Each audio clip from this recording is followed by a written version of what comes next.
নতুন ভিডিঅ'লৈ সকলোকে স্বাগতম জনাইছোঁ। SSC চিলেক্ট হোৱা সমূহ কেণ্ডিডেটলৈ অভিনন্দন তথা শুভেচ্ছা জনাইছোঁ। আৰু আজি SSC চিলেক্ট হোৱা কেণ্ডিডেটসকলৰ সুবিধাৰ্থে এটা ভিডিঅ' বনাবলৈ লৈছোঁ। তো বলক ভিডিঅ'টো আৰম্ভ কৰোঁ।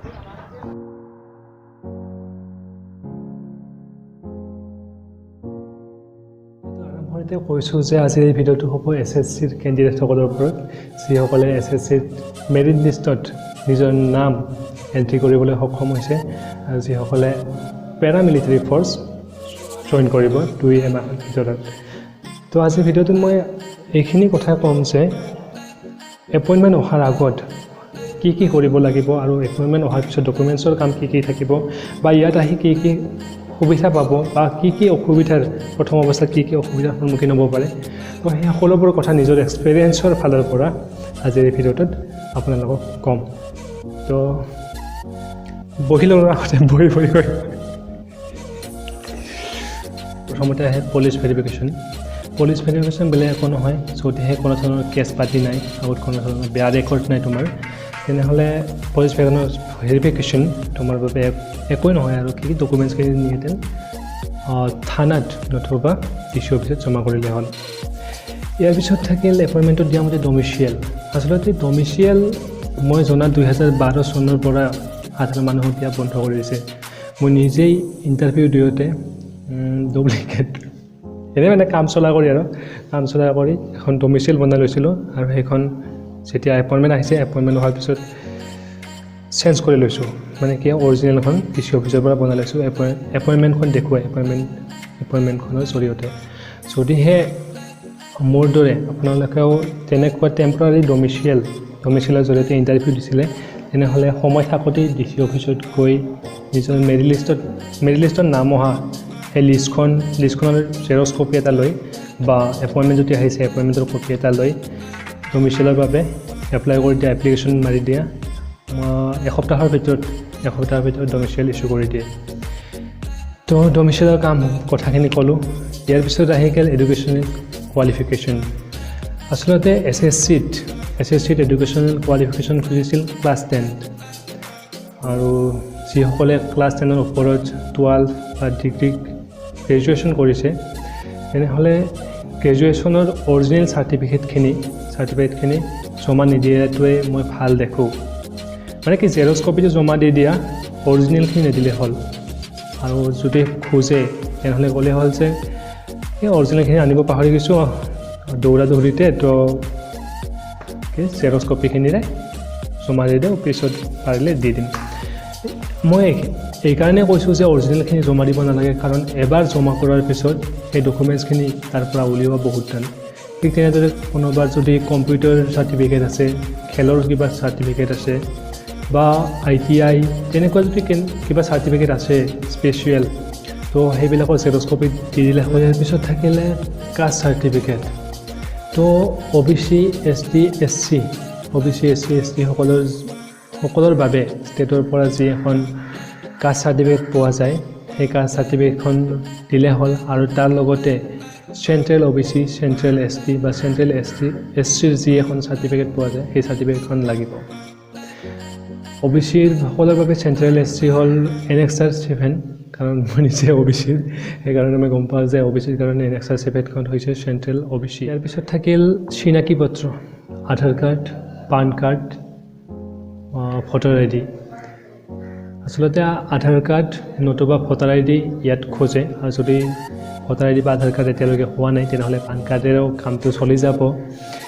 তো আধাৰ কাৰ্ড লাগিব কেণ্ডিডেটগৰাকীৰ ফেমিলিত যিবিলাক লোক আছে, মা দেউতা ভাই ভনী, তো সেই আটাইৰে আধাৰ কাৰ্ড লাগে। আধাৰ কাৰ্ডৰ পিছত ইয়াত থাকিল 6 কপি ফটো।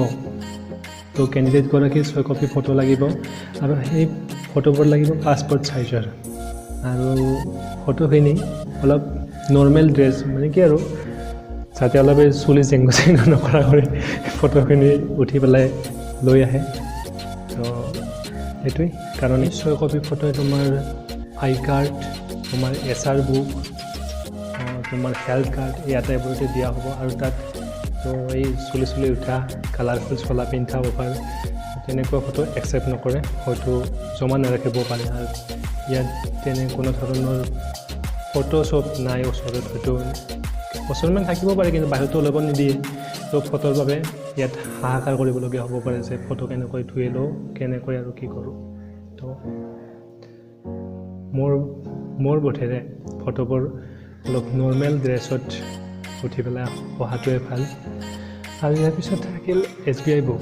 তো কেণ্ডিডেটগৰাকী নিজা বেংকৰ ষ্টেট বেংকৰ নিজৰ এখন খাতা বুক থাকিব লাগিব, নিজৰ এখন পাছবুক থাকিব লাগিব, আৰু সেই পাছবুকখনৰ ATM কাৰ্ডখনো লাগিব। ফালৰ পৰা বেলেগ একো নাই, এইখিনিয়ে। প্ৰত্যেকটো ডকুমেণ্টছৰ 3-4টাকৈ জেৰক্স কপি আনিলে হ'ল আৰু ঘৰত ৰাখি দিলে হ'ল, আৰু ডকুমেণ্টছখিনি অৰিজিনেল ডকুমেণ্টছখিনি স্কেন কৰি পেলাই ঘৰত ৰাখি থ'লে হ'ল। কাৰণ ইয়াত কেতিয়াবা নাপাব পাৰা বা ইচ্ছা কৰিতো ভাল নালাগিবও পাৰে, তেতিয়াহ'লে স্কেনিং কপিৰে বেলেগ চাকৰিত এপ্লাই কৰিব পাৰিবা। ষ্টেট লেভেলৰ বা চেণ্ট্ৰেল লেভেলৰ যিকোনো লেভেলৰ চাকৰিত সেই স্কেনিং কপিৰে এপ্লাই কৰিব পাৰিবা। তো ডকুমেণ্টছৰ ফালৰ পৰা এইখিনিয়ে, বেলেগ একো নাই।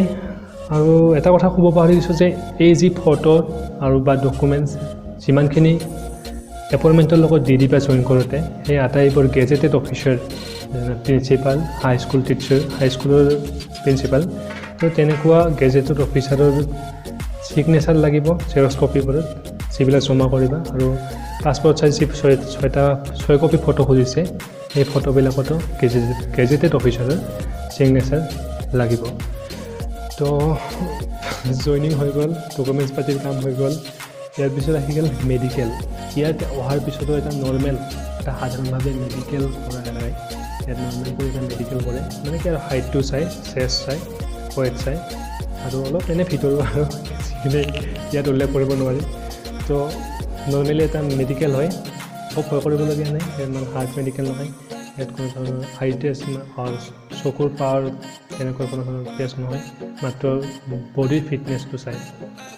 তো সেইখিনিয়ে। তাৰপিছত থাকিলে ৱৰ্কিং।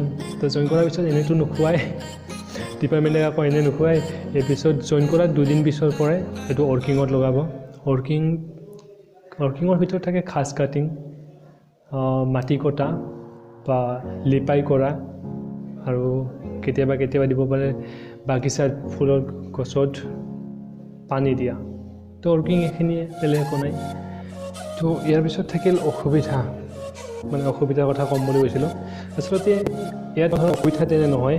অসুবিধা হৈছিল মোৰ নিজৰ এক্সপিৰিয়েঞ্চৰ কথা, মোৰ নিজৰ অসুবিধা হৈছিল মোৰ ফুলৰ কাৰণে। মই ইয়াত আহোঁতে আচলতে কাঁহী পাতি আনিব পাহৰি গৈছিলোঁ। তাৰপিছত কাপোৰ পাতি অলপ পুৰা কাপোৰ, তেনেকুৱা কাপোৰ অলপ কমকৈ আনিছিলোঁ, যাৰ কাৰণে মই ইয়াত অসুবিধা হৈছিল। মোৰ ইয়াত মানে যেতিয়া ভাত খাব টাইম হৈছিল, খোৱা লোৱা দুপৰীয়া আহাৰৰ যেতিয়া টাইম হৈছিল, তেতিয়া মোৰ কাঁহী পাতি নাছিল, মই ৰৈ থাকিবলগীয়া হৈছিল বেলেগ বন্ধু এজনৰ খোৱা হোৱালৈকে। তাৰ ঠাইখনত লৈ পেলাই মই তাৰ হোৱাৰ পিছত মই মানে কি ভাত লৈ পেলাই। তো বেলেগ অসুবিধা একো নাই, আৰু অলপ চিন্তাটো হ'বই, অলপ অসুবিধা প্ৰথমে মানে এডজাষ্ট হোৱাতে অলপ অসুবিধা হ'বই, সেইটো বেলেগ কথা। কিন্তু ডিপাৰ্টমেণ্টৰ পৰা তেনেধৰণৰ কোনো ধৰণৰ অসুবিধা নহয়। ডিপাৰ্টমেণ্টৰ পৰা এটা কিট বক্স দিয়ে ইয়াত সাধাৰণতে, কিন্তু আমাক দিয়াত অলপ দেৰি হৈ গৈছে।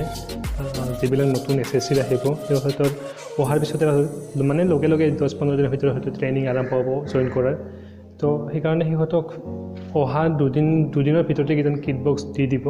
কিট বক্সত আটাইবোৰ বস্তু থাকে, কাপোৰ পাতি থাকে, পুৰা কাপোৰ থাকে, শ্লিপিং বেগ থাকে, যি এটা বাকচ দিয়ে, বাকচটো মানে কি একেবাৰে ভৰি থাকে, আৰু হাথিয়াৰৰ চেইন থাকে, তাৰপিছত পিঠু বেগ থাকে, শাস্তি দিলে বালি চালি পিঠিত ভৰাই যে দৌৰ পাতি 12 কিলো 14 কিলো, তো পিঠু বেগ চেগ থাকে, হাথিয়াৰ চেইন থাকে, তো কাপোৰ পাতি গোটেইখিনি থাকে।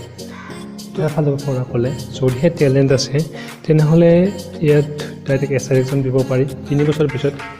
আৰু লগতে ছিগনেল, তাৰপিছত ৰেডিঅ' অপাৰেটৰ বা স্পৰ্টছমেন, তেনেকুৱা বহুতো সুবিধা আছে। যদিহে টেলেণ্ট আছে তো নিজৰ টেলেণ্ট 3 বছৰ পিছত ইয়াত দেখুৱাই দিয়ক। এইখিনিয়ে, বেলেগ কাৰণে সুবিধাৰ ফালৰ পৰা ক'লে। আৰু মানে কি, যদি সুবিধাটো ল'ব পাৰে তেনেহ'লে বহুত বেছি। এজন যদি SI হৈ যায় 3 বছৰ ভিতৰত, আৰু কি লাগে। তো এইখিনিয়ে। বাকী ইয়াত ডিপাৰ্টমেণ্টৰ মানুহখিনিৰ লগত ভালদৰে মিলি থাকিলেই হ'ল। এইটোতো সেইখিনিয়ে আছিল। মোৰ এক্সপেৰিয়েঞ্চৰ ফালৰ পৰা যিমানখিনি মই পাৰোঁ সিমানখিনি কৈ দিলোঁ।